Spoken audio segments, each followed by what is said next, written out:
a tutti ragazzi e bentornati a un nuovo video di Pitt Art Miniature. Io sono Elisa e oggi andremo a vedere tutti quelli che sono i materiali necessari per dipingere la vostra prima miniatura e anche quelle che sono le accortezze da tenere. Di cosa avete bisogno per dipingere la vostra prima miniatura? Beh, sicuramente di una miniatura, altrimenti si va poco lontani. Ne esistono già di assemblate oppure da assemblare. Questa ad esempio è una miniatura in plastica, è all'interno di una ghiera e va praticamente rimossa con delle tronchesine e all'interno trovate già le istruzioni di montaggio. Le tronchesine ne esistono in commercio anche diciamo di apposta. Io in realtà lo ammetto uso quelle per le unghie e devo dire che in realtà funzionano esattamente come le altre. Ce ne ho di due diversi tipi a seconda del pezzo di plastica che devo andare insomma a tagliare. Quindi con le dovute accortezze, senza bucarvi un dito, la miniatura va praticamente rimossa dalla ghiera di plastica che la sta tenendo ferma. Praticamente il consiglio che vi do io è di stare leggermente distanti dalla miniatura stessa, perché altrimenti rischiate di danneggiarla, per cui con la tronchesina, tenendovi un pochino più distanti, andate a rimuovere ogni singolo pezzo per poi montarlo. Con cosa lo andiamo a montare? Allora, io vi consiglio di utilizzare una colla apposta. Questa ad esempio è una colla della Citadel. E praticamente come funziona? Ha un bocchettino di ferro di precisione e va messo proprio un puntino di colla lungo diciamo o il bordo della miniatura che va incollato o magari se c'è un braccio direttamente nell'articolazione, va appoggiata, tenuta un attimo ferma, lasciata asciugare e questa colla praticamente cosa va a fare? Va quasi a fondere la plastica. Una volta incollata la miniatura dovete sicuramente aspettare che si saldi in maniera insomma solida, dopodiché io vi consiglio di andarla a rifinire. Potete andarla a rifinire con una limetta, un pochino di carta vetrata, una grana veramente molto sottile, però io partirei dalle limette. Allora, queste le abbiamo viste anche nello scorso video, sono delle limette della Green Stuff World. Sono belle perché possono essere utilizzate sia sulle miniature in metallo che in quelle in plastica, hanno una grana molto fine e sono anche di diverse dimensioni, perché magari se avete diciamo da andare a rifinire un pezzo molto grande, qua ad esempio c'è una limetta abbastanza larga, oppure se dovete andare praticamente magari in mezzo a un braccio, a una mano, così ci sono anche quelle di precisione. Io vi consiglio di ripulire molto bene la miniatura sia con questo, eventualmente anche con delle limette. L'ho usato, lo ammetto, anche qua quella per le unghie in vetro, anche questa essendo molto fine io ve la consiglio, nel senso che non va a danneggiare la miniatura, però vi consiglio di ripulirla bene perché poi in fase di pittura se ci sono dei pezzi di plastica magari che sono un po' rovinati, insomma si va a vedere, una volta che c'è dato sopra il colore si nota tantissimo. Una volta che è asciugata, montata, rifinita, dobbiamo passare a dare una prima base, senza stare a vedere magari quelle che sono le tecniche più avanzate, cioè magari la base con aerografo che andremo a vedere magari più avanti in un altro video. Io vi consiglio, se siete alle prime armi, di andare a acquistare delle bombolette, dei primer apposta. Quindi, perché dico apposta? Perché mi raccomando, non vanno bene tutte le bombolette che trovate in mesticheria. Dovete prendere delle bombolette di vernice acrilica, vernice poi in realtà, colore acrilico. Questa ad esempio è sempre della Citadel, è nera. E ne esistono di altri colori, qua ad esempio un bianco ed esiste anche il grigio se non mi sbaglio.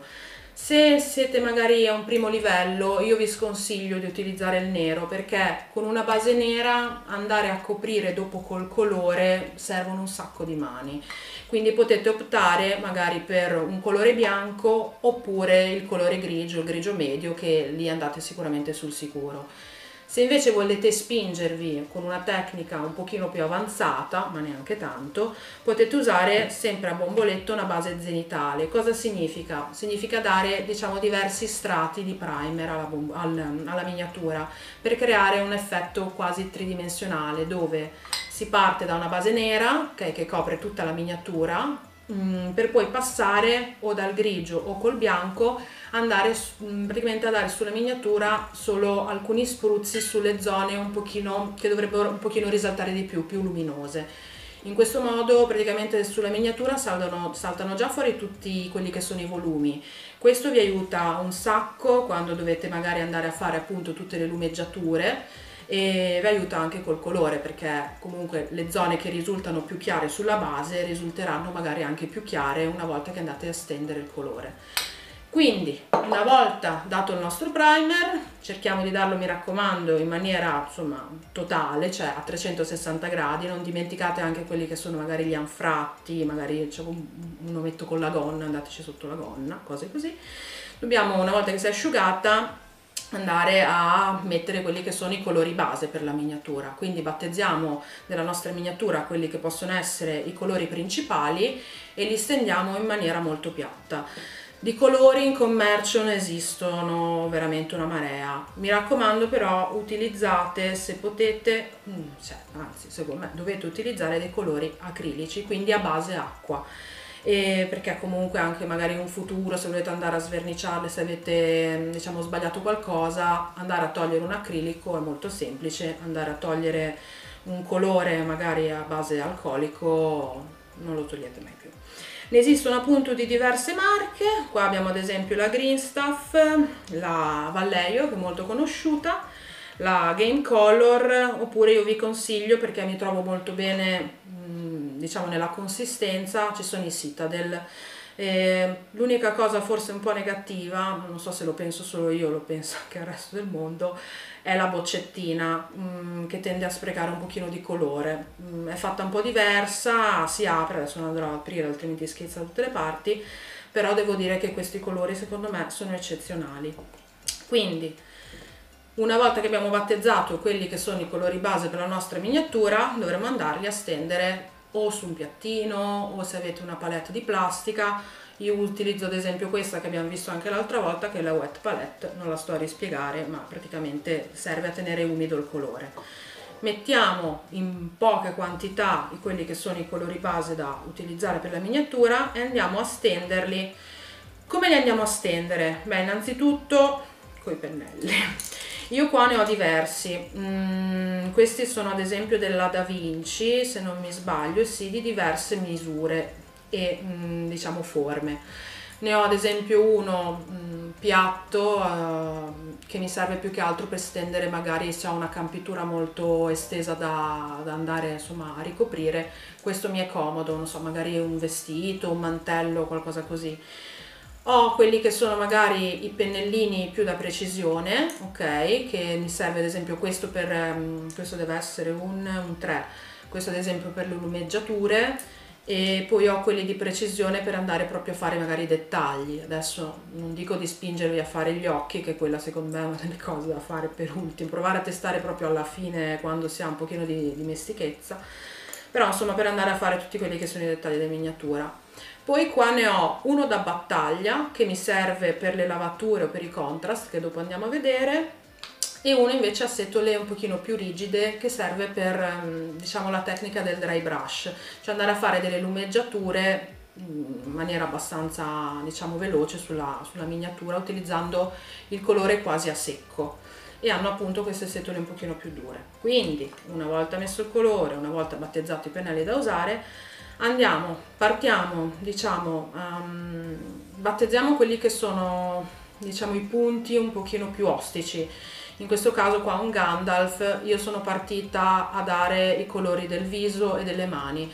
Perché? Perché sapevo già che se avessi dato prima i capelli, dopo andarci a fare la faccia dopo, avrei sporcato tutti i capelli e avrei dovuto ricominciare da capo. Per cui andate per gradi, ok? Battezziamo la faccia, battezziamo i capelli, battezziamo il vestito e eventualmente andiamo a ritoccare. Una volta che abbiamo dato i colori base sulla miniatura, se vogliamo diciamo utilizzare una tecnica abbastanza veloce, io vi consiglio, e anche qua ce ne sono di diverse marche, di utilizzare delle lavature. Le lavature cosa sono? Non sono altro che dei colori estremamente diluiti, che io utilizzo appunto con un pannello da battaglia perché tendono un pochino a rovinarli, che vanno distribuiti diciamo sul colore stesso. Cioè io qua ad esempio ho una lavatura verde, se io qua avessi dato un colore verde, io vado a dare sopra uno strato abbastanza abbondante di questa lavatura. Questo colore, essendo estremamente liquido, va praticamente a infiltrarsi nei recessi e lascia invece un pochino più luminosi e chiari il resto insomma, della trama sostanzialmente. Quindi va a scurire tutte quelle che sono le zone in ombra, lasciando più luminose quelle che sono appunto illuminate. E una volta lasciato asciugare, questo ci mette un sacco, per cui non abbiate fretta, passate le lumeggiature. Potete farlo a pennello, sempre con l'acrilico magari un pochino diluito, oppure col pennello a secco con la tecnica del dry brush. Una volta completata la vostra miniatura, attendete che si asciughi e andate a metterci un protettivo. Anche qua, senza utilizzare l'aerografo, ne esistono in commercio anche a bomboletta. Questo ad esempio è un protettivo dell'Army Painter. Cosa serve? Serve che una volta finita la miniatura, magari una miniatura che usate per giocare, a forza di smanazzarla il colore rischia di danneggiarsi, specie magari insomma col sebo della pelle, insomma banalmente, o se state mangiando delle patatine, insomma è brutto che ci siano sopra i pezzi di patatina, per cui con questo andate in qualche modo a proteggerlo. Questo nello specifico dovrebbe essere l'anti-shine matte, praticamente è una rifinitura trasparente opaca. Io ve la consiglio piuttosto che quella lucida perché dà un effetto un pochino più naturale. Un ultimo consiglio che vi do intanto è, oltre alla boccetta d'acqua da tenere sempre accanto per sciacquare i pennelli molto spesso ed eventualmente un pannettino, utilizzare magari una sorta di basetta per maneggiare la miniatura senza doverla tenere in mano mentre la dipingete. Questo ad esempio è un vecchio contenitore di un acrilico dove sopra è stata attaccata la basetta e questo mi permette di muoverla insomma, in maniera abbastanza fluida, insomma.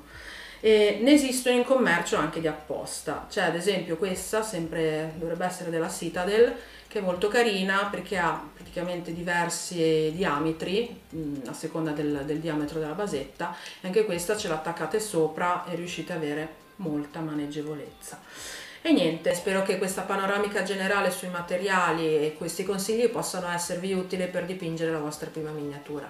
E niente, io spero di ritrovarvi qui, come sempre ci trovate sia su Instagram che su Facebook alla voce PittArt Miniatures.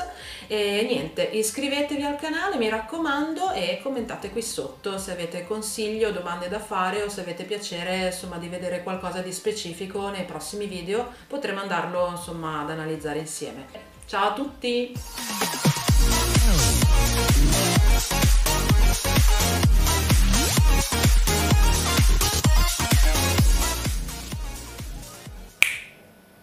Ah.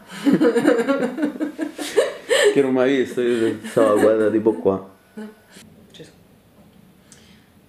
Ciao a tutti ragazzi, sono Elisa e non è vero, il PittArt Miniature dove lo metto? Aspetta, che è da disassemblare, prima non è vero, disassemblare, ma che cosa sto dicendo da capo? Dai, non ti preoccupare. Questa panoramica, no aspetta, spero che questa panoramica, sì, panoramica o panoramica? Ma che ne so, io non so parlare.